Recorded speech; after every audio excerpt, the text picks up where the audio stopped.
الساعة 8 نشرنا الفيديو، الساعة 11 بيتصل فيني الزلمة بيقول لي شهادة مشان الله شو عملت؟ قلت له لك شو في يا زلمة؟ مطعم البارون عرفتوه؟ رز بالورد عرفتوه مو؟ الساعة 11 بيتصل فيني الزلمة بيقول لي شهادة شو عملت؟ قلت لك شو في يا ابن الحلال؟ خوفني ولا طلع الزلمة قال لي تعال شوف الناس هون.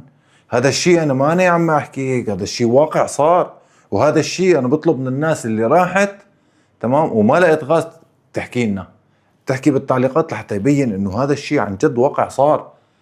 طلبات كتير كترت، بس اما ولكن الشيء اللي عركس الموضوع هي قصة الغاز.